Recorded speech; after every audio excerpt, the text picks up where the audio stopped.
Hello and welcome to a new edition of Catching Up with the Backs. I'm Nathan Cantor, the voice of the Silverbacks, and today we've got a new coach joining us on Catching Up with the Backs, Derek Damon. How's it going? It's going good, thank you.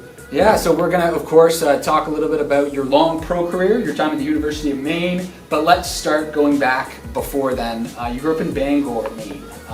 Can you tell us a little bit about your hometown? Yeah, it's a nice city located 10 miles south of the University of Maine. So I grew up right around the University of Maine. That's where I actually learned how to play hockey. But yeah, I spent most of my childhood in Bangor, and that's where my parents reside today. And did you have any siblings growing up? I did. I have an older brother, Sean, who's 5 years older than me, who I was able to learn a lot from growing up with sports and a lot of other things. And when were you first on skates? First time I was on skates was 22 months old. Wow. And my parents had to get a special pair of skates made for me. And I started going to public skate with my father and up at the University of Maine, and just kept going from there. So what's the connection? Obviously, you close to the University of Maine, but what was the connection there? Why'd you learn there? Well, I mean, it's that's the biggest thing around Bangor is Maine hockey, and my parents were season ticket holders, and we were at every game. I was running around the Alfond Arena all the time when I was a little kid, and I developed a passion for hockey, and yeah. Now take me through as you grew up. Did there come a point at what age roughly when you kind of thought you can really maybe make a career out of this? I guess I'd have to say when I was a sophomore in high school, I made the transition from a local high school in Bangor, Maine to a prep school in Lewiston, Maine, where I moved away from home, and I finished my junior and senior year. And at that point, I knew it was something that I wanted to go after, getting a Division I scholarship, and then anything on top of that would be a bonus and gravy. And now along the way, before you went to university, are there any coaches from your youth hockey who kind of helped shape your game? Well, I mean, my father was, he was a big part of my childhood. He was my coach all the way up until my Bantam year. And then, funny that Stephen King, local hero, yeah, he's from Bangor, Maine. He was my Little League baseball coach. So, no way. Yeah, so it's a funny connection there. But my dad was a big influence on me, growing up. Now let's talk about the University of Maine. First off, how'd you get the scholarship there? How'd that come about? Yeah, after my senior year at the prep school in Lewiston, Maine, I decided I wanted to go play junior hockey, and I played in the Eastern Junior Hockey League with the Exeter Snow Devils, and after my second year, I received a scholarship to the University of Maine, and it was kind of a no-brainer. I was getting recruited by Boston University and Providence College, and when I got the call that I was getting a scholarship from Maine, it was an easy decision for me. That was my dream to play at Maine, and I was fortunate enough to be able to do that. Can you I know a lot went on there, but can you summarize your experience there playing for the Maine hockey team? Yeah, it was amazing.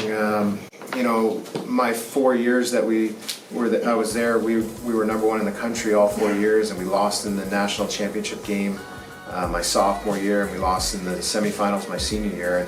And we had some really good teams. A lot of guys that went on to play in the NHL and have long careers playing professionally, and it was a great experience because my parents were 10 minutes away. My grandparents were able to come to every home game, and it's something that I think about every day to this day. Can you talk about making the finals and what that was kind of like? It was a crazy game. Yeah, it was. It was disappointing because we lost 1-0.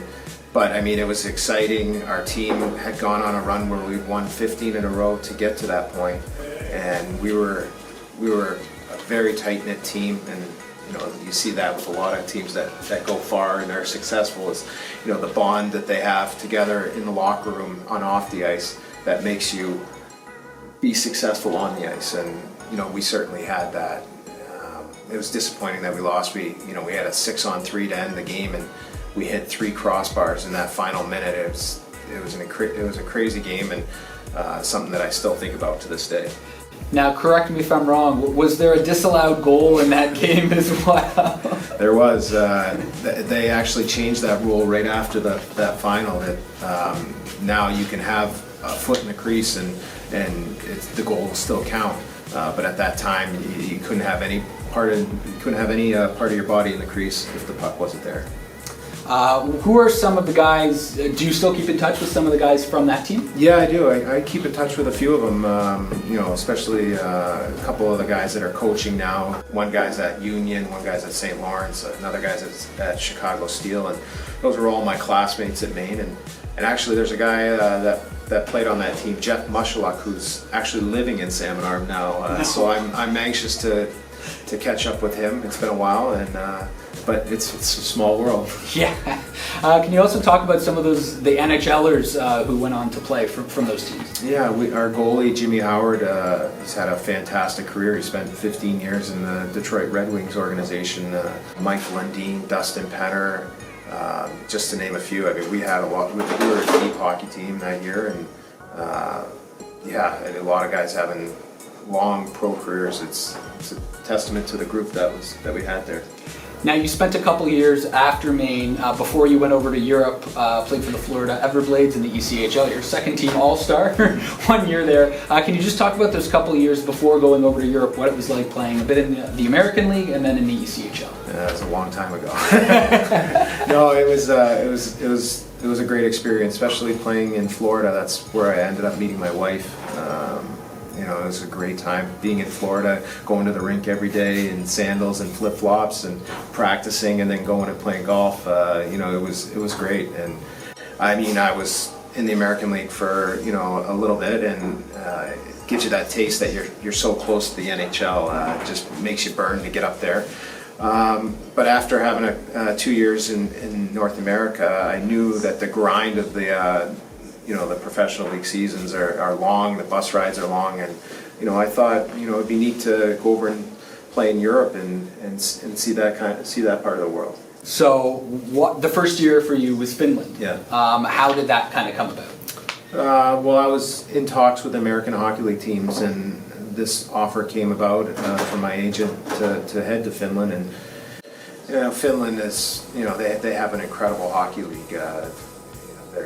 Their league is right up there with the top leagues in the world. And my agent said that if you go there and you do well, like there's more opportunities for you in Europe or possibly back home. And so at the time, I thought I'd give it a shot, and I had never been to Europe, and I thought it'd be good for me to learn how to play the European style, and especially in Finland, like you can become a complete player because they focus so much on the defensive side of the game. When you first went over, though, was it kind of a year-by-year approach? How did you, because you ended up playing in so many different leagues in different countries? Yeah, I mean, after that first year in Finland, I kind of said, I don't mind being over in Europe. It's a good living, and you're able to go and see so many different parts of the world because you're in such close proximity to other countries. And it was really interesting, and my wife and I were enjoying it. And we thought it's a good lifestyle to have, and so we'll see how long we can do it. Now, what about the language? Was there any language barrier? Were there other Canadians on some of the teams when you first went over? Yeah, when I was in Finland, I played half the year with just one other American. We were only allowed 2 imports, and there were older guys on my Finnish team that couldn't speak any English, so that was a big adjustment for me, not being able to really communicate very well with my teammates. But once I moved to Germany the next year, I was in Germany and Austria and Switzerland for 8 years, and I was able to pick up German, and I'm still to this day I can speak German, which is nice, and my oldest daughter speaks German. So wow. I mean, there's a lot of positives to it, and we had fun being over there for sure. Just curious then, how hard was it how long did it take him to pick up another language? Like, it's not like it's French. German's a little bit different than English. Yeah, I mean, it took me, I took classes on and off for probably 3 years, and I had a tutor. And so, I mean, you pick up stuff in the locker room, you pick up the hockey talk. That was fairly easy, but learning how to speak it in public and read it, I mean, that's another thing. And I mean, it took me probably 5 or 6 years of really, going in deep and trying to learn it. Are there any seasons or any teams from your time in Europe that stand out as ones that were particularly memorable? Yeah, it was last year's team, my last year playing professionally. The group of guys that we had it was incredible, and for me to be able to go out with that group of guys, it was an unbelievable experience, and it just makes me look back at my career and be happy with everything. You served as captain not only last year but with the previous club as well. What does that mean to you to be able to lead those teams? Yeah, it's a tremendous honor to be a captain of a team.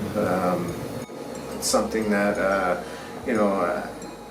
was definitely proud of, and it's a big accomplishment. And it's nice that my teammates, they voted, they saw me in that light and saw me as a leader. It meant a lot to me, and I try to take that with how I am every day. And I had to learn over the years that just because you have a letter on your jersey, it doesn't change who you are, or you don't have to change how you act. You just have to be you, and that was the most important thing. In terms of off the ice, I'm just curious if there was a favorite city or favorite place that you lived. Yeah, I mean, it's tough because I have 3 kids. My wife and I lived in so many different countries, but I would say, Switzerland was a nice place to live, that's for sure. Germany, we really liked where we were the last 2 years in Germany. It was we had a really nice setup, and the people are great there in Heilbronn. And but I mean, all the places I still have a lot of friends that I talk to back in Finland. Now, the difficult decision to retire, as you mentioned, of course, COVID playing a role in that. But can you just talk about why you did in the end make that decision? Yeah, my wife and I, we'd been talking the last few years when the right time might come, and I prepared for it. The last few years I got my master's because I knew that I wanted to at least stay in hockey in some sort of capacity, and I knew that having that would help. And just the last 2 years, I turned 39 last year, and I just felt I want to go out when I know it's right, and I don't want to be forced out. And I thought I want to go out on my terms, and my wife and I both felt that it was the right time. Can you talk about, you just mentioned getting your master's degree. When was that, and why decide to do that? Yeah, it was when my first daughter was born in 2014. I started taking classes for my master's, and I wanted to go into the management side of hockey, and so I went into a management program, and it took me about 2.5 years, and I mean, it was great. It was great to get back into school, and because it had been, I graduated in Maine in 2006, so it had been a while. But last year I really saw how I wanted to be impacting hockey players on a closer level than the management side, and that's what really drove me into coaching and made it easy for me to really go into coaching. So was that when the idea of coaching kind of creeping into your mind? Was that not until last year? Yeah, it actually was. I had the opportunity to be the sport director of my pro club last year, and when COVID happened, that's when I realized that I wanted to be closer to the guys and really help kids get to the next level, and help bring kids up to get their scholarships or get to the pro level, because hockey's been a passion for me my whole life, and I just love to be around the game. So how did it come to be that you joined the Salmon Arm Silverbacks? The director of player personnel here, Bobby Stewart, is a former Maine alumni, and I was in contact with him, and it just happened that they were looking for an assistant coach, and it was a good fit. And Tyler's a great head coach, and it's a great opportunity for me to learn from him and the rest of the coaching staff, Carter, and it's a great organization, and it's a great opportunity for me. How has it been so far? It's been great.